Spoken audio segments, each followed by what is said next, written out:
Greetings everybody, Skipper back here. It's been a little bit. I've been thinking about my next videos, and YouTube is just full of great lock pickers, great lock bypassers. I love to watch them all. I love to see them all. Subscribe to a lot of them, and you know what? I just don't know if Skipper can ever get to the level that some of these people are at, but I do have an educational level of learning about what's inside of these things. So, and I want to share that knowledge with you here, because I kind of looked on YouTube and I'm like, I really don't see an educational part of the Abloy Protec2 and how to identify the disc. So this is my first part of the Protec2. You guys probably already know it. Skipper is very much likes his Abloys, everywhere from classic all the way up to the Protec2 to the clicks. I just really like the company. They're very high secure locks. So let's just jump right into this. I hope it would be less than 10 minutes on this, but I want to show you the discs that are inside of the Protec2 and how to identify them. And I mean identify them is like when you pull one out that you'll know, hey, that's a number 6, that's a number 3, that's a number 5, that's a number 2. And that way you can start sorting and keeping up with what you need. And that way, if you ever find some for sale out there because you want to rekey to a bunch of keys you have, another lock, or rekey it to the same as your other ones, if your profiles match, and we'll get into that later on a different video when we start talking about keys, you'll be able to do that. You'll be able to take your lock apart and you'll be able to rekey it to match your other locks. Skipper does that all the time, and I do that all the time for other people also. And I'm not even a dealer. So I do this for the community. I do this because I want to help you guys keep your stuff secure. So let's just learn about what's inside this, because learning it is not going to help a thief pick a Protec2. These things are very high secure, and if they don't know what your key looks like, they're not going to get into that thing. They're going to take an angle grinder. So anyway, let's just get right into what's inside of the Protec2. Well, one thing that's inside of it is spacers. And you say, okay, Skipper, it's a spacer. What does it do? Well, if you're watching this channel, most people know what a spacer does. But, if you take a spacer and you put one spacer on top and then, of course, a disc is underneath, that allows that disc to turn freely without interfering with the other disc. And that means as the key turns this disc has a spacer in it, which is locked into place by these little teeth right here in the core, that it will not interfere with turning another disc. So your disc will always turn true inside your lock. But we didn't even get we're not here to do that, but we're here to identify the disc inside of it. So we're going to start off right off the bat with the easiest disc to identify in the disc stack. And there are a bunch of discs in there. Let's see, we can count them up later. I'm thinking 11 or 12 different discs plus all your spacers. It's just a lot of stuff to keep up with. Easiest one is number 6. Number 6 right here. Now, one thing, unlike when you're working with the Abloy Classic or maybe even a Profile, to where you can actually key a disc in those by taking them and flipping them different directions, and they'll correspond different cuts on the keys. You cannot do that on the Protec2. Can't do it on the Sentry either. But the Protec2, you cannot do that because these are highly engineered little pieces of brass.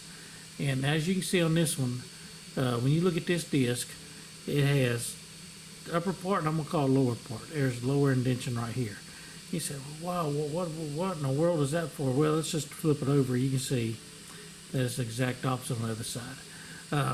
When you start stacking these inside your disc stack, if you've never opened one up, it pretty much locks right onto that ring to where it will turn when that interacts with that key just perfectly.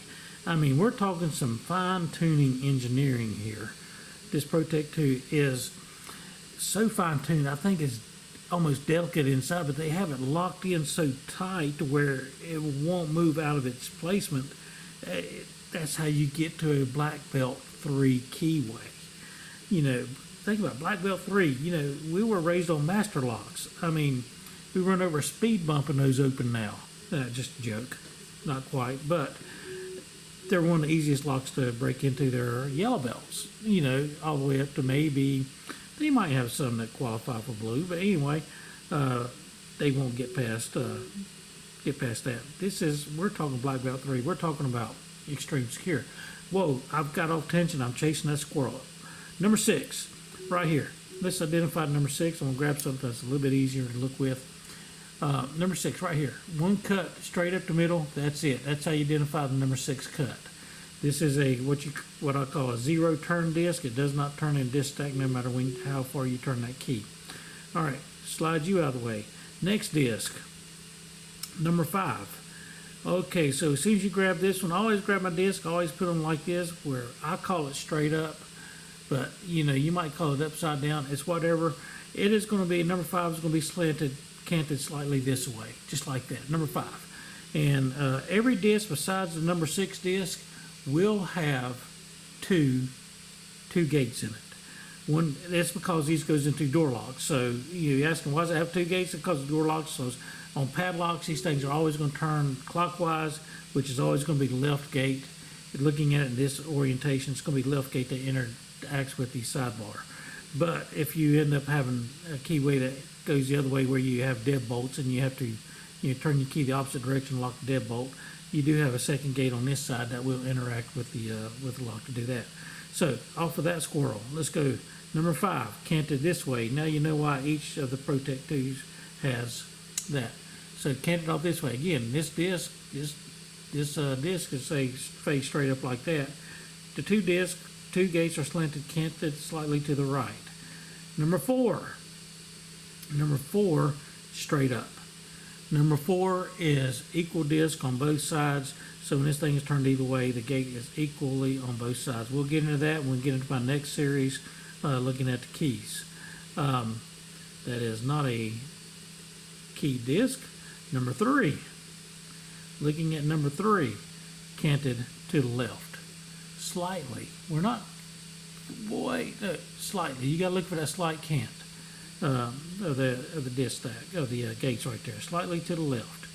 And yes, you did guess it. If you look at each gate cut, start center, slightly off center, a little bit more, and of course we will come into the number 2 disc, in which it goes even more. But the thing's different when you get to number 2 and number 1 disc, is these gates are further apart. We'll get into that on the key later, but they're further apart, and you can see this side is slightly higher than this side. Sometimes, if you're like me, excuse me guys, sometimes it's hard to see. A lot of times when I pick up a disc, I look at which side does the sidebar interact with. It's going to be left side. I pick it up, hold it all the way up here, and I can see right there in that, right below that gate is a false gate. You can see it right below it, right there. I know that's a number 2 because a number 1 will not have a false gate below its true gate. That's because it can't turn that far. You're turned all the way to the max anyway, and the gate's going to fall right in. So yes, you guessed it.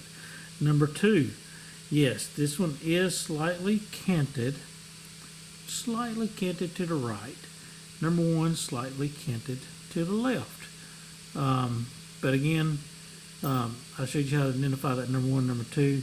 And as you can see, they come right here. Once you get accustomed to seeing them, you can identify them really fast right offhand. The other disc in the stack, here's your AWS control at the bottom. It helps control sidebars that go into that help anti-picking. We can get into that later. Here's your profile disc right here. You'll need to identify that if you ever dump out your disc by accident and they lay on the floor. Difference between the lower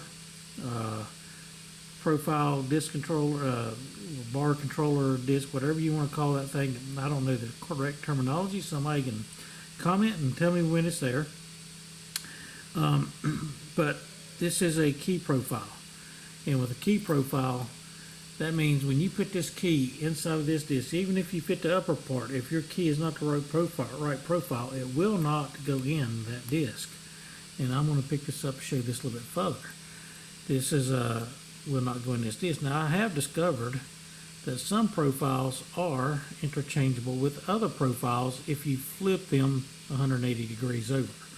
So in other words, this profile will not fit this profile, this key will not go in there, but if I flip this disc over, it will go in. So always make sure your profile when you're rekeying your disc is the correct orientation, because just because it's the profile disc, if you put it in the wrong direction and you key up everything without checking your key, you're going to take it apart again to do that. So anyway, I hope this helps out. It's a 10-minute video.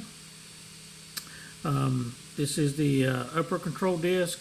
It slides all the way through until it reaches the number 7 cut on your key and interacts with that to help the disc controller. So anyway, I hope this video helps you out. A little bit about the Protec2. Identify each one of your discs. 6, 5, 4, 3, 2, 1. You know, your AWS on the bottom. This one goes immediately on top. Then you start stacking spacers in between each one of them, and you have stainless steel and brass spacers. You can get into all that later if you need to know. But I hope you found this a little bit helpful in identifying the disc on a Protec2. And you know, leave comments if you like. Oh, here's a good little teaser for you. Let's grab one of those, throw that up. Yes, that is like gates everywhere, but it actually has some sense to it. It is a master disc. You have different master discs that can go into Protec, and they look pretty cool, but they do help with master keying in that Protec series of locks. So master disc, you can get into it. They're going to have this same, a master disc is just going to have 2 cuts. It's either going to be like a number 4 and a number 1 combo. It's going to be a 6 and a something combo, usually not a 6. But it's usually going to have 2 different combination of discs, and those things will make up and make sense once you start to look at them and study them a little bit better. But we're not going to get into master disking. We just want to be able to identify which disc you need to put back in order, or to identify which disc you need to do anything on that end. So anyway, guys, I appreciate you tuning in. Hit me a thumbs up, like if you like it. I hope this video finds you well and teaches you a little bit about the Protec2 series. Anyway, have a good night. Talk to you soon.